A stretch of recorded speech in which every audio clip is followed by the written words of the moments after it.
জয় কৃষ্ণকালী মায়ের জয়, জয় কৃষ্ণকালী মায়ের জয়, জয় কৃষ্ণকালী মায়ের জয়। মাগো, সবাইকে ভালো রাখো, সুস্থ রাখো, সবার মনস্কামনা পূর্ণ করো। দেশে বিদেশে প্রবাসে যে যেখান থেকে ডাকে সবার ডাকে তুমি সাড়া দাও। দেখো ভক্তরা সকাল সকাল তোমাদের মাকে দর্শন করাচ্ছি।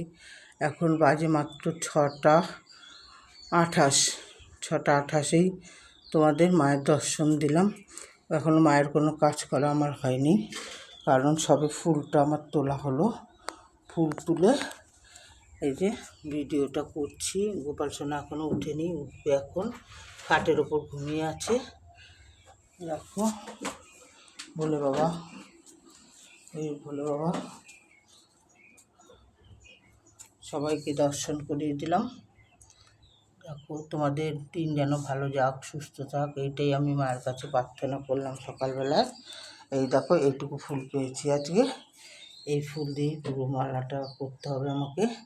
একটা পেয়েছি পদ্ম, 26খানা জবা, কিছু শিউলি, কিছু নীলকণ্ঠ, দুটো ফুল আর কিছু টগর ফুল। এগুলো দিয়েই আমি মায়ের মালা করব এবং পুজো চড়াবো। আর ভক্তরা যা দেয় ওটা আমি পরে চড়াবো। আর আরেকটা কথা বলছি, মা আমাকে আদেশ দিয়েছে, না তোমাদের যদি কারোর কোনো অসুবিধা থাকে আসবে। কারোর যদি পুড়ে ঠুরে যায় তাহলে অনলাইনে তোমরা করবে, ভিডিও কল করে আমাকে বলবে।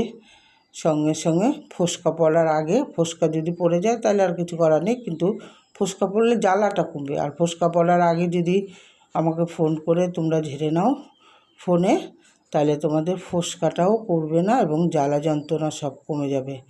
কালকে আবার আরেকটা বলবো, একদিনে পুরোটা বললাম না, আজকে শুধু পোড়ারটাই বললাম। কারোর পুড়ে গেলে হাতে যদি ছ্যাঁকা খাও, জ্বালা পোড়া করে, সেটাও হবে। তোমরা আমাকে জানাতে পারো, তাহলে ভিডিও কল করে আমি ঝেড়ে দেবো। তোমাদের কিচ্ছু লাগবে না, 1 পয়সা লাগবে না। তোমার যদি ইচ্ছে হয় মাকে দেবো 1 টাকার কিছু, তাও দিতে পারো, আর 500 টাকার কিছু, তাও দিতে পারো। সেটা আমার ব্যাপার না, তোমাদের ব্যাপার, কিন্তু আমার 1 পয়সা লাগে না। জয় কৃষ্ণকালী মায়ের জয়।